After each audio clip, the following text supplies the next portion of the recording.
وہ بھی ہماری حدود کی خلاف ورزی کر رہے ہیں، یعنی وہ بھی ہماری سوورنٹی کو اٹیک کر رہے ہیں.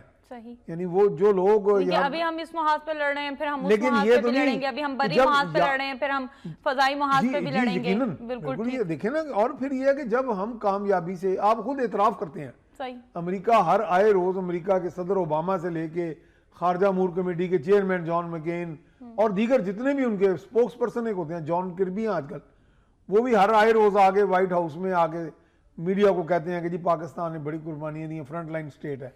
تو اس حوالے سے یہ ہے کہ انہیں یہ دیکھنا پڑے گا کہ پاکستان پہ اعتماد کریں.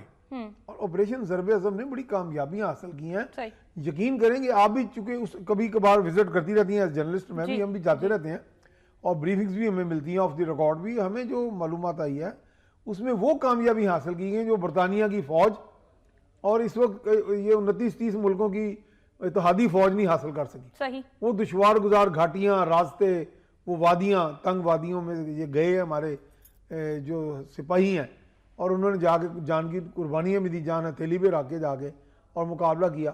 اور وہ باقاعدہ بہت سے نو گو ایریاز جو تھے جہاں پہ قانون کی عملداری نہیں تھی، وہاں پہ پاکستان کی ریاست کی عملداری اور قانون کی عملداری قائم کی گئی ہے. اور انشاءاللہ یہ ایک بہت اچھی خبر ہے عوام کے لیے، وہ کہ عوام کو براہ راست ایک فلم کی صورت میں تو نہیں دکھایا گیا. بالکل ٹھیک ہے. کیا لوگ سمجھ رہے ہیں سوال کیا ہے؟ اندرونی طور پر حالات بہتر ہوئے ہیں، بہت بہتر ہوئے، بہت بہتر ہوئے.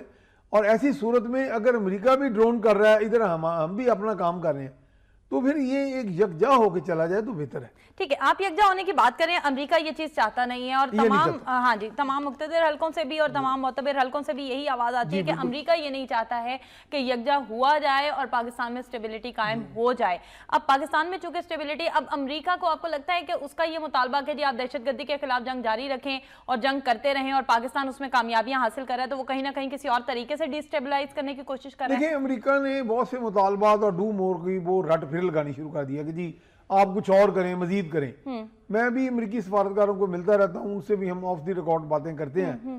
تو ان کے ایک تو دیکھیں، ایک تو عرفانہ ان کی سپر پاور ذہنیت ہے. ٹھیک ہے، یہ ہمیشہ ذہن میں رکھیں کہ آپ جب طالبان سے مذاکرات کریں، جب وہ دیکھیں نا، وہ سپر پاور ذہنیت سے ڈیل کرنا ایک اچھا خاصا مشکل کام ہے. لیکن میں یہ سمجھتا ہوں کہ پاکستان یا ان کے سامنے اپنی اینٹیٹی کو منوانا ایک کام ہے، اور پاکستان کی قیادت قابل ستائش ہے، موجودہ بھی اور ماضی کی بھی، کہ وہ بہت حد تک ان سے لڑتی، مزاحمت بھی کرتی رہی. اب دیکھیں نا، اب ملا اختر منصور کی ہلاکت پہ افغانستان کا کیا موقف آیا؟ افغانستان میں تو خوشیاں منائی گئیں، مٹھائی بانٹی کی، اور ملا اشرف غنی نے کہا یہ بہت بڑی کامیابی ہے.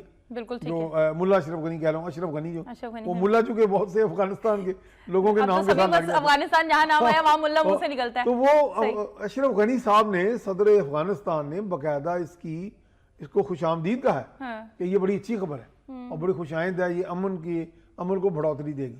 اچھا، اس طرح یہاں پہ جو ایک تھوڑا سا چیزیں گڑمٹ ہوئی ہیں کہ اب ہو یہ رہا ہے کہ 2016 میں، یعنی سال رواں میں، اتحادی سپورٹ فنڈ جو تھا، کوalition سپورٹ فنڈ، وہ اپنے خاتمے کو جا رہا ہے. یعنی اس کے بعد انہوں نے جھوٹا موٹا ایک تسلی کے لیے، طفل تسلی کے لیے پاکستان کی ایک فنڈ اور قائم کر دیا کہ جی ہم ری ایمبرس کریں گے آپ کے اخراجات. اب کوalition سپورٹ فنڈ میں تو پاکستان کو $3 ارب مل چکے ہیں. اچھا، یہ حالانکہ اس کا عشر شیر بھی نہیں ہے، یہ اونٹ کے منہ میں زیرہ دینے کے مطابق، جو پاکستان نے پتہ نہیں سینکڑوں ارب ڈالر کے قریب جو نقصانات ہوئے، جس کے وہ صرف $3 ارب ملا، اور وہ بھی ترسا کے دیا گیا. بالکل ٹھیک. کبھی کانگریس میں رکاوٹ آ جاتی تھی، کبھی کوئی آ جاتی تھی. ابھی بھی وہ جو امداد کی خبر میں نے پڑھی ہے، اگر آپ کہیں تو میں بالکل شامل کروں. اب دیکھیں اس کے ساتھ، ہاں جی، امریکہ نے پاکستان کے لیے $80 کروڑ کا نیا فنڈ قائم کیا، $30 کروڑ حقانی نیٹ ورک کے خلاف کارروائی سے مشروط کیے. اور حقانی نیٹ ورک کے خلاف جب کارروائی میں ہمیں کامیابیاں ملنے لگیں گی یا تقریباً کامیابی کے قریب ہوں گے ہم، تو کوئی نہ کوئی ایک نئی پلاننگ، ایک نئی پالیسی، ایک نئی گیم کر دی جائے گی. دنوں جو خبریں آئیں، ٹویٹس بھی آپ نے پڑھے ہوں گے DGISPR کے. اس وقت پاکستان کا جو آپریشن ضرب عضب ہوا جو پچھلے دنوں، اور ابھی تقریباً تھوڑا سا جاری ہے، وہ اکراس دی بورڈ تھا. اس میں کسی کا بھی لحاظ نہیں کیا گیا. ہر وہ فرد، ہر وہ گروہ جس نے پاکستان کی ریاست اور اس کی رٹ کو چیلنج کیا اور نہتے انسانوں کا خون کیا اور ان کو خون کرنے کا ارادہ رکھتا ہے، اس کو باقاعدہ اٹیک. تو اس میں کوئی سراج الدین حقانی نیٹ ورک یا فلانا نیٹ ورک کسی کو بلا امتیاز کارروائی ہے. اب رہ گئی یہ بات کہ یہ تھوڑا سا ایک ابہام بھی ہے یا ایک دانستہ بہام پیدا کیا گیا، یہ بھی ممکن ہے۔ ایسا کبھی بھی نہیں ہوتا کہ پاکستان میں اگر 100 طالبان ہیں تو ان میں سے 100 کے 100 ہی جو ہیں وہ پاکستان دشمن ہوں گے، صحیح یہ بھی نہیں۔ ایک طالبان ایک تحریک بھی تھی، یعنی جو ایک طلبہ کی تحریک چلی، بعد میں ان میں کوئی مسلح گروہ بن گئے، کچھ لوگوں کو باہر سے امداد بھی ملی، بیرونی سازشوں کا اعلی کار بھی بنے۔ پھر یہ ہے کہ یہ ہوتا ہے کہ پاکستان کی ریاست نے فیصلہ کرنا ہے کہ ہم نے اپنی ریاست کی عملداری کو کس طرح قائم کرنا ہے۔ اچھا، طالبان کا وجود اگر دیکھا جائے تو کہیں نہ کہیں امریکہ ہی کی شے پر وجود میں آیا، بہت جگہ پہ ایسا ہوا۔ اس کے بعد پھر امریکہ کو ہی ان سے خطرات لاحق ہو گئے۔ یہ کیا معاملہ ہو گیا کہ امریکہ کو بس وہی بات کہ آئی ایم دا بیسٹ کا کیڑا وہ آئی ایم دا بیسٹ وہی بات ہے نا جی، کہ میں ایک بندے کو پالتا رہتا ہوں، اب یہ طاقت میں آ رہے ہیں، پاور میں آ رہے ہیں، اور یہ سٹیبلائز ہونے لگ گئے، اپنے پاؤں پہ خود کھڑے ہونے لگ گئے، تو اس نے کہا بھی نہیں ایلیمینیٹ کرنا شروع جھگڑا یہ ہے کہ جو ایک چودھری ہوتا ہے نا، وہ جب کسی کمی کمین کو پال کے بڑا موٹا تازہ اور تکڑا کر دیتا ہے، تو جب وہ پھر آنکھیں دکھاتا ہے، چونکہ ظاہر ان کے پاس بھی ایک اختیار آ گیا، بندوق آ گئی۔ امریکہ کو صرف ہتھیار نہیں چاہیے، انسانی اعلی کار بھی چاہیے، انسانی اعلی کار۔ تو یہ جو سی آئی اے کے آپ دیکھیں کہ سی آئی اے کا ماضی دیکھیں کہ گزشتہ 5-6 دہائیوں میں وہ اپنے صدر کو ہلاک کروانے میں دریغ نہیں کرتے، وہ اپنے ایمبیسڈرز کو ہلاک کروانے میں دریغ نہیں کرتے، تو وہ وہاں پہ تو اس طرح کے ایک ملٹی کانٹینجنسی پلانز بنتے رہتے ہیں کہ کون سے مورے کو پہلے آگے کرنا ہے، اور پھر سائی وار کا ایک باقاعدہ ڈائریکٹوریٹ ہے نفسیاتی جنگ کا، سائیکولوجیکل وارفیئر کا، جس میں دکھایا کچھ جاتا ہے، اندر سے کچھ ہوتا ہے۔ بالکل ٹھیک ہے، یعنی بظاہر کہا جا رہا ہوتا ہے کہ ملا اختر منصور ہمارا دشمن ہے، ممکن ہے یہ ان کا نمبر 1 ایجنٹ ہی ہو، یعنی کہ کچھ اس طرح کے وہ کام وہاں کیے جاتے ہیں۔ وہ باقاعدہ ایک شطرنج کی بازی کی طرح کسی مورے کو کبھی آگے کر دیتے ہیں، کبھی پیچھے کر دیتے ہیں۔ لیکن جب مورا آنکھیں دکھاتا ہے یا چیلنج کرتا ہے کہ نہیں جناب میں نے ہر بات ہر وقت آپ کے حکم کی تعمیل نہیں کرنی، کچھ میری اپنی سوچ بھی ہے، تو پھر ڈرون حملہ بھی آ جاتا ہے۔ اسی طرح کا ایک مورا بیچارہ پاکستان بھی ہے۔ پاکستان نہیں، پاکستان کے بارے میں میں سمجھتا ہوں مایوس میں بھی ہوتا ہوں، لیکن میں سمجھتا ہوں کہ آپ کے اندر ایک اتنی اسٹرینتھ موجود ہے۔ لیکن مایوسی میاں سیف الرحمن صاحب، جیسے میں اکثر بات کرتی ہوں آئیڈیالزم کی، میں بات کرتی ہوں، اور میں یہ کہتی ہوں کہ خواب کبھی بھی سوتی آنکھوں سے نہیں، ہمیشہ جاگتی آنکھوں سے دیکھے جاتے ہیں، اور پایہ تکمیل تک بھی وہی خواب پہنچتے ہیں جو جاگتی آنکھوں سے دیکھے جائیں، بہوش و حواس آپ جو چیز تصور میں آپ کے آتی ہے وہ آپ کو آپ کی منزل تک پہنچاتی ہے۔ ہم اگر اس مایوسی میں نہیں آئیں گے تو ہم امید کی کرن تک کیسے پہنچ پائیں گے؟ ہم میں یہ امید کیسے جاگے گی کہ ہم نے اپنی سوورنٹی کی، ہم نے اپنی سالمیت کی حفاظت کرنی ہے؟ لیکن اب بھی آوازیں اٹھی ہیں، اب بھی لوگ اٹھے ہیں جنہوں نے آواز، اب آپ کے چیف آف آرمی سٹاف نے کہہ دیا ہمارے سال میں۔ دیکھیں ایک بات تو حقیقت پسندی سے آپ دیکھیں کہ امریکہ پہ آپ حملہ آور نہیں ہو سکتے۔ آپ پاکستان بھارت آپس میں جنگ اگر لڑیں بہت بڑی روایتی ہتھیاروں سے، یعنی کہ جوہری ہتھیاروں کی بات نہیں میں کہہ رہا، وہ تو ایک تباہی ہوگی نا، وہ تو دنیا، وہ تو پانی بن جائے گا زمین پہ۔ لیکن اگر روایتی ہتھیاروں سے بھی جنگ لڑی جائے تو 20-25 دن بھی نہیں لڑائی لڑی جا سکتی، یعنی آپ کے پاس تو ٹینکوں کے پیج ختم ہو جائیں گے، آپ کے پاس بھارت کے پاس یعنی اتنے وسائل ہی نہیں ہیں۔ لیکن حقیقت پسند یہ ہے کہ آپ دیکھیں گے آپ وسائل کے ساتھ لڑتے ہیں، جذبہ تو ہے، لیکن جذبے کے ساتھ آپ مر جائیں گے، ہلاک ہو جائیں گے، شہید ہو جائیں گے، لیکن ایک طاقت کو زیر نہیں کر سکتے۔ جذبہ کافی نہیں ہوتا نا، سمت کا تعین بھی تو ضروری ہے نا۔ آپ دانش مندی سے چلیں، حقیقت پسندی سے چلیں، کچھ چیزوں سے آپ اجتناب کریں، کسی آگ میں اپنے آپ کو نہ جھونکیں، تو جو جلدی آگ ہے اس کو بجھانے کی کوشش کریں۔